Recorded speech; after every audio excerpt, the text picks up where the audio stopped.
కానీ సర్వాన్ని ఆదరణ అనుకుంటున్నాను.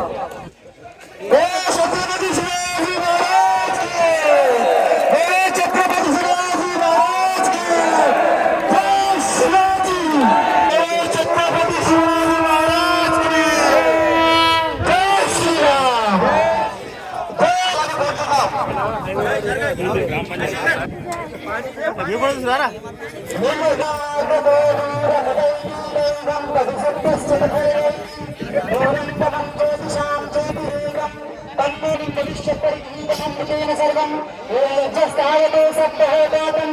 శివ సంకల్ప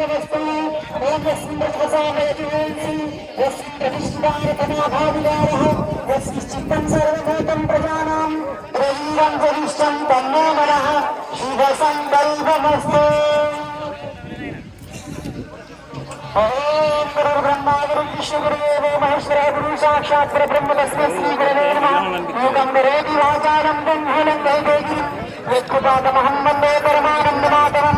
విదాయ సర్వదేవానాం విగ్రహాయ విస్మృతాం ధర్మ సంస్థాపనార్థాయ ప్రణమ్య పరమేశ్వరం యత్ర యత్ర స్థితో దేవః సర్వవ్యాపీ మహేశ్వరః గురు సర్వదేవానాం శ్రీ శివాయ నమో నమః.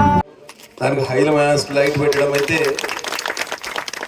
రాత్రి కూడా దాని వెలుతురులో ఆ విగ్రహం కనిపించాలి రోడ్డు పక్కన అనేది ఆలోచన. తప్పకుండా ఛత్రపతి శివాజీ మహారాజ్ యొక్క ఆశయాల సాధన కోసం గతంలోనే ఈ నిర్ణయం తీసుకున్నది. అక్కడనైతే పండగ వాతావరణం ఫిబ్రవరి 19 అంటే అక్కడ పెద్ద ఎత్తున ఊరు వాడ ఉత్సవ వాతావరణంలో ఛత్రపతి శివాజీ విగ్రహాలకు దండలు వేసే కార్యక్రమం, పండగ చేసుకునే కార్యక్రమం జరుగుతున్నది. మేమున్న 5 ఎమ్మెల్యేలను భారతీయ జనతా పార్టీ తరఫున శ్రీమతి కొండా సురేఖ గారు ఎండోమెంట్స్ మినిస్టర్ వారికి వినతి పత్రం ఇవ్వడం జరిగింది. అధికారికంగా రాష్ట్ర ప్రభుత్వం కూడా ఫిబ్రవరి 19వ తేదీని ఛత్రపతి శివాజీ జయంతి రోజున అధికారికంగా జరపాలనే డిమాండ్ వారి ముందు ఉంచడం. తప్పకుండా అసెంబ్లీ లోపల, అసెంబ్లీ బయట కూడా ఈ విషయాన్ని లేవనెత్తుతాం. తర్వాత అనువుగా ఉన్న స్థలాన్ని చూపించి మీకు భవనం నిర్మించడానికి తోదికంగా సహాయం చేసే బాధ్యత మేము తీసుకుంటాం.